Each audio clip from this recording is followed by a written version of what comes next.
be moving. Whipping the foreign, I'm cruising. The money I'm speaking is fluent. All of my business booming. Stacking my cash in abundance. All of my family funded.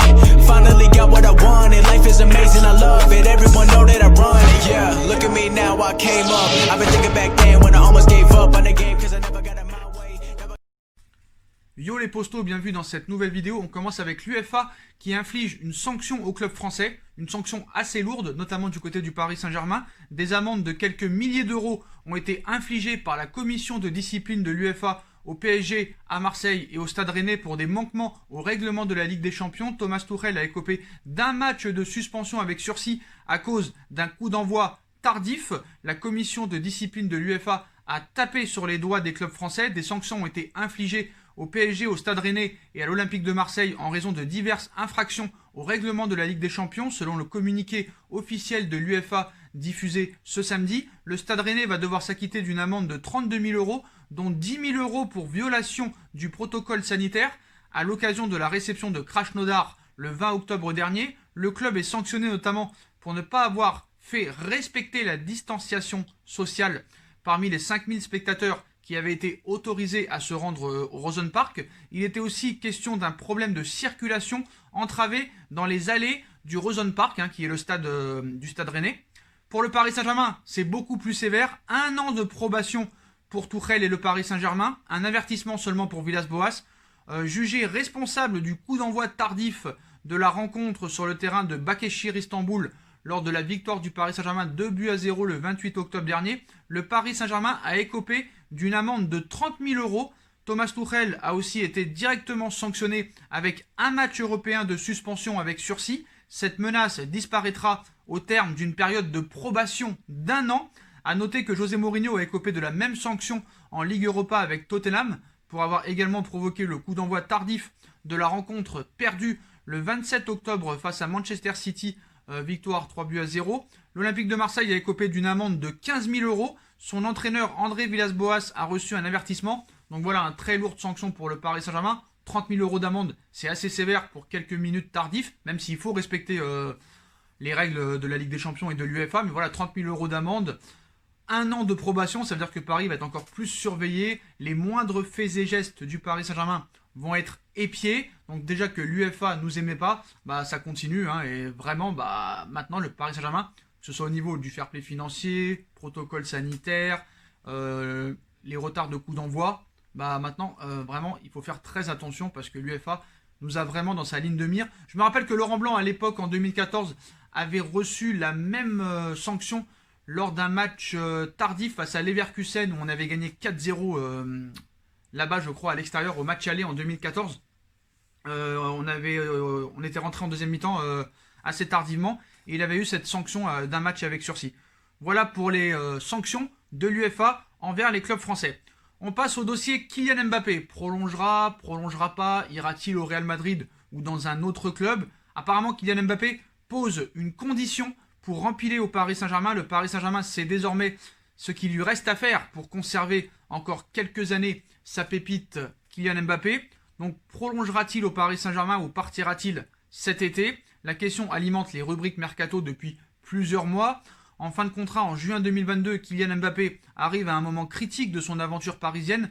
Soit il choisit de prolonger son bail, le liant au pensionnaire du Parc des Princes, soit il fait le choix de faire ses valises lors du futur mercato estival. Donc les négociations sont entamées depuis plusieurs mois. Leonardo l'a confirmé, ça pourrait s'accélérer dans les semaines qui arrivent. Donc c'est vraiment un secret de polichinelle. Le Paris Saint-Germain souhaite de son côté voir le gamin de Bondy rempiler quelques années supplémentaires. Le directeur sportif francilien Leonardo l'a d'ailleurs confirmé cette semaine lors d'une session de questions-réponses avec les supporters rouges et bleus, annonçant que des négociations étaient en cours. Donc quelle est vraiment la condition de Mbappé pour prolonger? On en avait déjà parlé.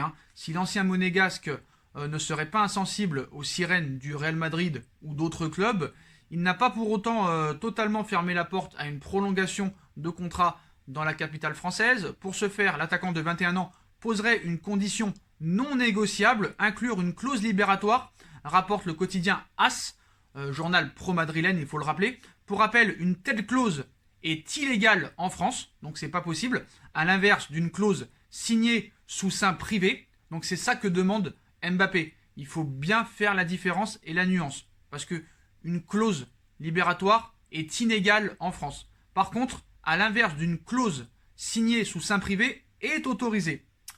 Donc voilà, hein, l'avenir de Kylian Mbappé fait toujours autant parler. Donc il n'y aura pas de répit pour les dirigeants parisiens cette saison. Les dossiers ne manquent pas pour l'état-major de la capitale. Donc voilà, hein, donc il y aura beaucoup de dossiers. Et notamment celui des arrières-gauches. On sait que Juan Bernat est lui aussi en fin de contrat à la fin de saison. Et le défenseur espagnol ne semble pas pressé de prolonger. On sait qu'il est blessé. Il y a aussi fin de contrat également pour Angel Di Maria. L'Argentin s'est vu proposer un nouveau bail de 2 ans, mais avec une baisse de salaire non négligeable. Julian Draxler, hein, également en fin de contrat, en fin de saison, s'interroge sur la suite à donner à sa carrière. Donc voilà, hein, s'il se plaît à Paris, son temps de jeu le frustre. Voilà, même si les nombreuses blessures lui ont pas vraiment permis de jouer vraiment au Paris Saint-Germain. Il y a Moïse Kean aussi qui est prêté par Everton. Mais voilà, Moïse Kean plaît beaucoup aux dirigeants parisiens, mais on sait que voilà, il n'y a pas d'option d'achat et que si Paris veut l'acheter, ça va coûter très très très cher. Mais voilà, il ne sera pas simple de convaincre les Toffees de le vendre, son prêt n'ayant pas été assorti d'une option d'achat, comme l'a dit Leonardo. Donc voilà, donc il en est différemment de Kylian Mbappé, hein, mais lui aussi est lié au PSG jusqu'en 2022. Et voilà, la tendance est plus pour l'instant à un départ qu'une prolongation. Quand tu écoutes vraiment la presse, mais moi je suis persuadé qu'il va prolonger. Voilà.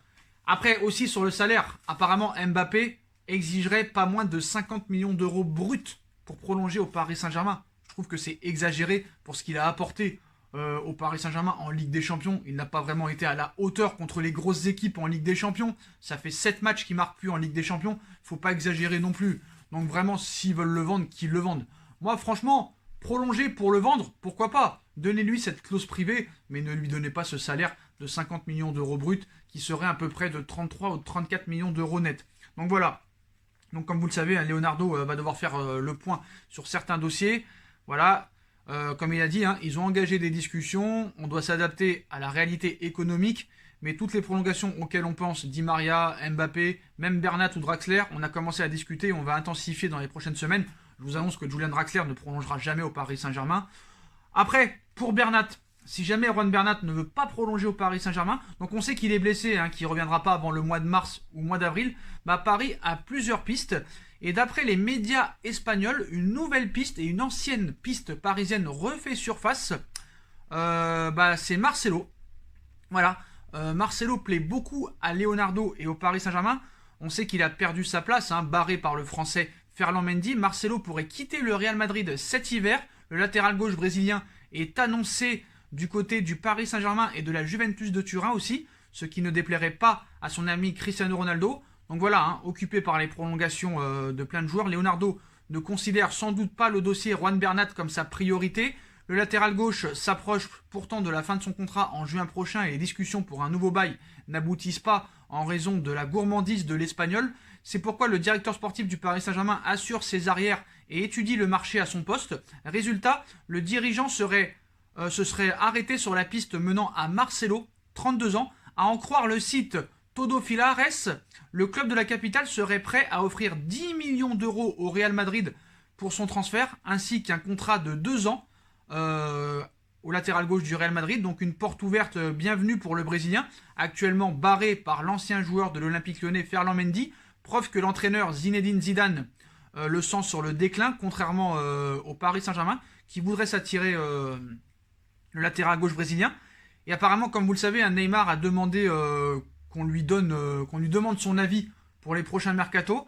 Et Neymar aussi serait pour l'arrivée de Marcelo. Et on sait que le Real Madrid serait peut-être prêt à offrir Marcelo pour une somme moindre, comme il l'avait fait avec Navas, pour continuer les bonnes relations entre Paris et Madrid et pour peut-être faciliter dans les prochains mois ou prochaines années l'arrivée de Kylian Mbappé. Donc dans les discussions sur la prolongation de Bernat, Paris ne forcera pas les choses, comme celle de Julian Draxler, hein, qui a un énorme salaire. Donc voilà. Donc si la situation devait se tendre par rapport à la prolongation de Bernat, qui est en discussion selon Leonardo, alors que le PSG pourrait prendre une décision radicale en recrutant une véritable star à ce poste, comme Marcelo. Donc, en plus de ce site Tolorades espagnol, selon Calcio Mercato, le Paris Saint-Germain prépare le terrain pour une offensive afin de recruter Marcelo. Voilà. Le Brésilien est moins indiscutable au Real Madrid, où Ferland Mendy grappille de plus en plus du temps de jeu. Après 13 ans de présence au sein de la Maison Blanche, l'heure est peut-être venue de tourner la page, surtout que la perspective de l'associer à Neymar et la colonie brésilienne du PSG a de quoi faire saliver. Attention toutefois, Marcelo n'est contrairement à Bernat pas libre, puisqu'il a encore 2 ans de contrat avec le club espagnol et la Juventus suit également le Brésilien en vue de cet été. Donc voilà, donc c'est vrai que pour cet hiver, ça risque d'être assez compliqué, mais voilà, Marcelo, 32 ans, pourquoi pas. C'est vrai que moi, Juan Bernat, j'ai toujours aimé Juan Bernat, même si au début, les débuts avec le Paris Saint-Germain ont été difficiles, on l'a souvent critiqué, parce qu'il a eu vraiment beaucoup de difficultés au début, mais en Ligue des Champions, Juan Bernat a toujours répondu présent, a toujours été décisif. Donc moi, pourquoi pas le garder, je ne serais pas contre que Juan Bernat arrive. Mais voilà, Paris serait intéressé d'après Calcio Mercato et le site espagnol Figurales sur Marcelo et serait prêt à proposer 10 millions d'euros dès le mercato d'hiver. Donc voilà, on sait que le Real Madrid serait prêt à faire des concessions pour attirer Kylian Mbappé. Donc on verra ce qui se passera cet hiver. Voilà, donc les postos, c'est d'après les médias espagnols. Donc pas la peine de me dire en commentaire, tu dis des fakes, C'est la presse espagnole et la presse italienne. Et comme vous le savez, ce ne sont que des rumeurs pour l'instant, à l'heure actuelle où on vous parle. Voilà les postos, comme d'habitude, si on a kiffé la vidéo, on like, on partage, on commente, on s'abonne, on active la petite cloche pour être tenu au courant des vidéos qui vont sortir. On me rejoint sur mes différents réseaux sociaux, surtout sur Instagram, c'est là que ça se passe 24h sur 24, 7 jours sur 7, sur SB Foot News. Si vous voulez soutenir la chaîne, il y a toujours la cagnotte PayPal qui est en bas en description. Il y a une nouvelle chaîne, une nouvelle vidéo, excusez-moi, sur No Feeling qui va sortir normalement ce soir vers les 18h, 19h. Donc le lien aussi sera en description. N'hésitez pas à aller vous abonner. Voilà les postos, je vous souhaite un très bon dimanche à tous et à très vite pour une nouvelle vidéo. Tchuss.